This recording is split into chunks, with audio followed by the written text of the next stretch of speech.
Hola, ¿cómo están? Bienvenidos a la materia de psicología familiar. Vamos a avanzar en estas sesiones todo lo que es la terapia familiar, la terapia sistémica, y también vamos a ver otros elementos que van a enriquecer nuestro conocimiento y nuestras competencias respecto al manejo de las problemáticas en las familias que nos están buscando por consejería o administración. Vamos entonces a la primera diapositiva. Dice familias exitosas, historia de la psicoterapia. Vamos a ver la clase de día, de mañana y de pasado mañana, un poco el resumen sobre el avance en psicología respecto tanto a la terapia como a la terapia familiar. Vamos entonces a la siguiente diapositiva y tenemos, en las sociedades primitivas, ¿qué es lo que sucedía antes? Dice, en las sociedades primitivas los remedios que se utilizaban para los problemas mentales y las enfermedades del alma implicaban diferentes actividades donde estaba el enfermo, su familia, el entorno o el grupo social. Entonces, ¿qué es lo que se hacía antes? Se atribuía al alma la capacidad de desprenderse del cuerpo, o que el alma era una entidad distinta a la del cuerpo. Entonces se buscaban chamanes, se hacían rituales para que esa alma que estaba perturbando la mente de la persona o hacía que su comportamiento se vea distinto o inadecuado para el resto de las personas dentro del grupo, entonces se lo buscaban y se trataba de atender a esta persona a partir de un ámbito mucho más mágico y espiritual, si vale la pena la palabra, ¿no? Valga el concepto. Entonces, antes, vamos a la siguiente diapositiva donde dice el alma. Dice, antes había una práctica que podría considerarse como antecedente a la psicoterapia y es la actitud animista.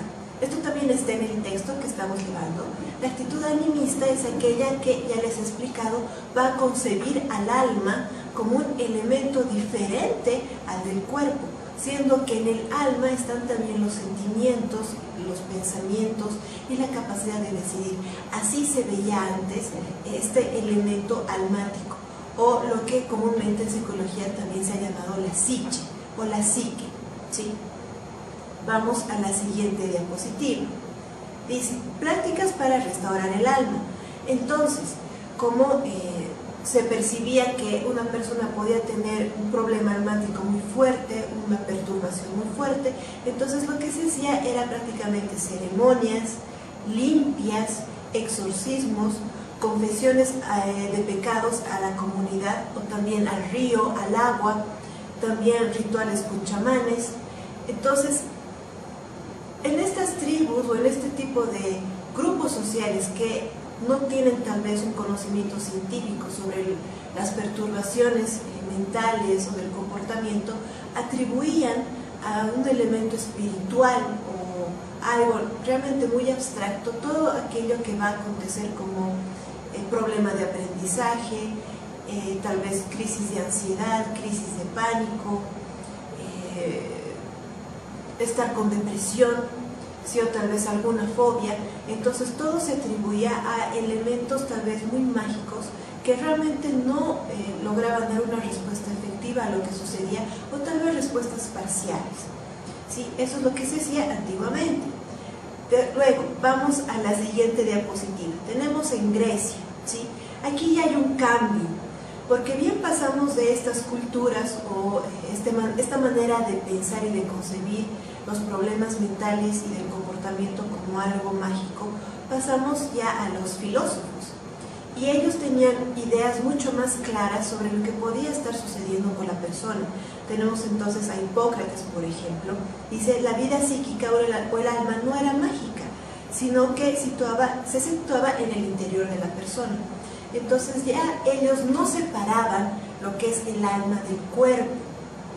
Para ellos el alma no es una entidad que va a desdoblarse o que va a reencarnar, sino que efectivamente sí existe el alma, pero es parte de la persona.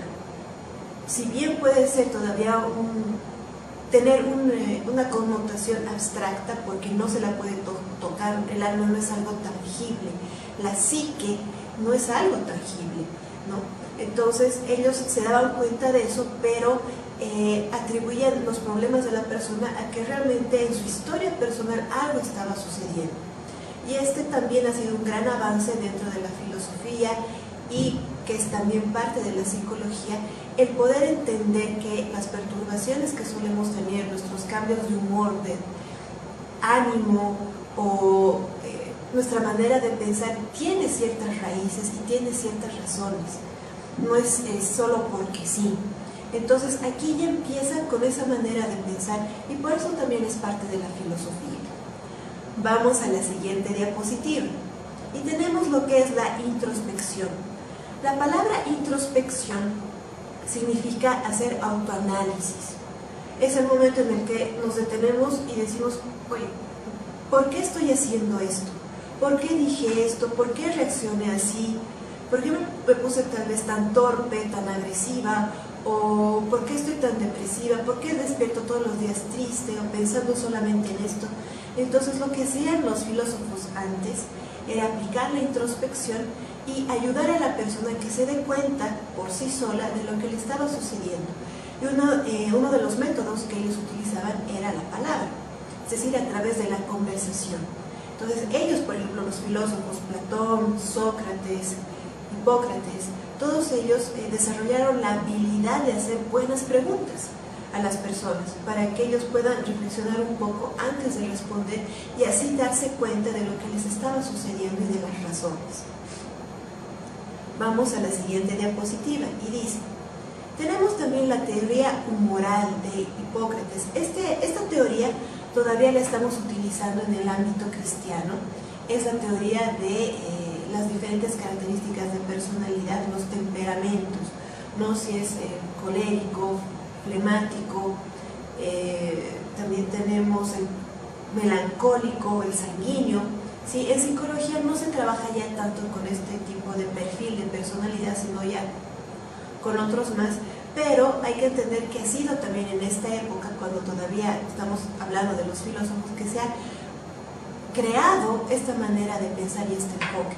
Entonces la teoría moral va a asociar distintos elementos de la naturaleza, como el aire, el agua, el fuego, la tierra, con elementos dentro del cuerpo, ¿no? Que son los diferentes humores, que puede ser la sangre, la saliva, la bilis, ¿no? Que están dentro del texto que ya estamos viendo, y va a asociar con diferentes tipos de personalidad y de carácter, ¿no? Hoy en día, como les digo, todavía se está trabajando con eso, pero ahí ya tenemos un gran aporte de los filósofos para entender el comportamiento humano y cómo también se debe trabajar y qué tipo de tratamiento se puede aplicar a personas que tienen alguna crisis o alguna dificultad en su personalidad o en su manera de ser y de hacer las cosas. Vamos a la siguiente diapositiva. Tenemos tratamiento en la teoría moral.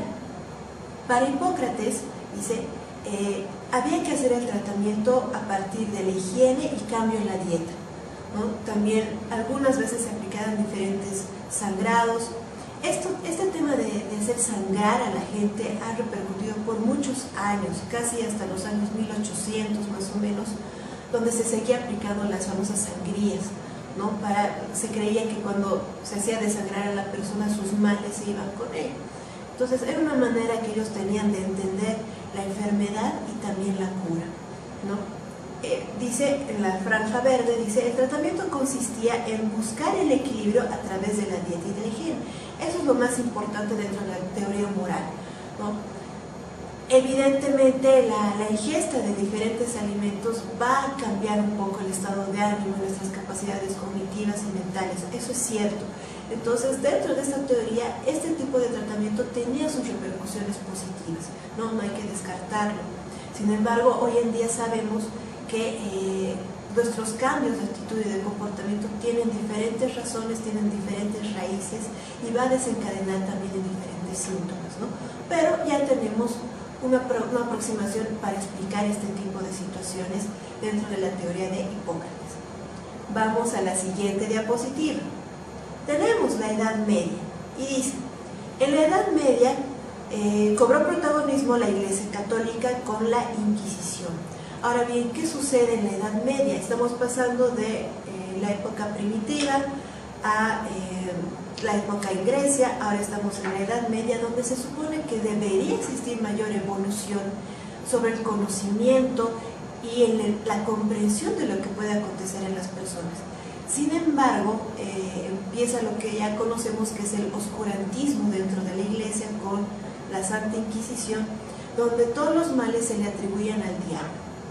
Y sabemos bien en la historia de la Iglesia que en esa época se hicieron muchas torturas, sacrificios, asesinatos, ¿no?, a personas que tal vez podían recibir algún tratamiento mucho más fácil y rápido, y ya cualquier cosa que les podría estar pasando se resolvía. Sin embargo, no ha sido así, ¿no? Otra vez tenemos una explicación más mágica y espiritualista respecto a lo que les acontecía a las personas, lo cual no ha funcionado y no ha dado luces al respecto. Sin embargo, también en la Edad Media, y ya casi entrando a lo que es el Renacimiento, ya podemos pasar a la siguiente diapositiva, por favor. Dice, fin de la Edad Media. Y aquí aparece San Agustín, ¿no?, que ya está entre lo que termina la Edad Media y empieza el Renacimiento, y él redacta un libro que se llama Confesiones, ¿no? Y este libro es interesante porque ahí explica varias perturbaciones que él tenía personales y respecto al pecado también, ¿no? Iba explicando las cosas que le sucedían, lo que iba pasando, sus experiencias personales, y ahí es como que ofrece un cambio en la visión y en cómo se entendían las actitudes de las personas. Bien, estamos hablando de personas que tal vez no tienen ningún tipo de patología o enfermedad, hablando tal vez de personas entre comillas normales, ¿sí? En psicología no se utiliza mucho la palabra normal porque es un término demasiado ambiguo. Sin embargo, este libro de San Agustín ayuda a entender cuando una persona que no tiene alguna enfermedad tipo esquizofrenia o depresión, porque hay depresión que ya llega a ser como en el maníaco depresivo, por ejemplo, que es muy profunda, o ese tipo de patología, sino que realmente todos enfrentamos circunstancias muy parecidas en las que sí necesitamos tal vez la ayuda de otra persona o tal vez reflexionar un poco más sobre lo que estamos viviendo. Entonces San Agustín ya introduce esa idea, esa manera de entender la dinámica en nuestras relaciones interpersonales y lo que nos ocurre también. Y entonces aparece lo que ya es el Renacimiento y dice, el Renacimiento propuso un cambio de ideas y enfoques sobre los problemas mentales, dando así fin a las torturas y asesinatos impuestos por la Iglesia.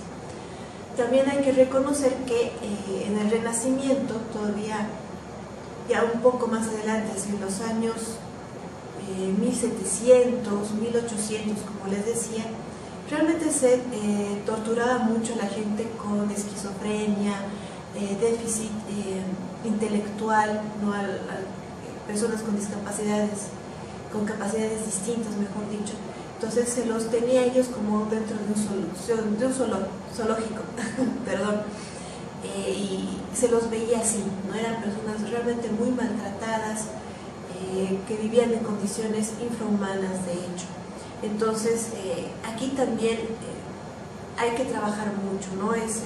Hay que rescatar mucho el trabajo de Pinel y de muchas otras personas que han visto que el trato humano a estas personas con estas enfermedades era mucho más digno y realmente les podía ayudar a salir adelante y a sobrellevar su situación. Vamos a la siguiente diapositiva.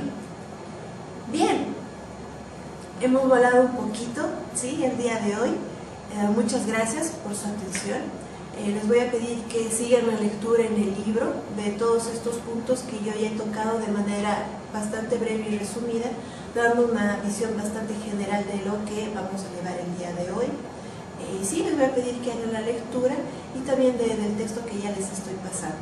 Y nos vemos el día de mañana con la siguiente lección. Muchas gracias. Pásenla bien.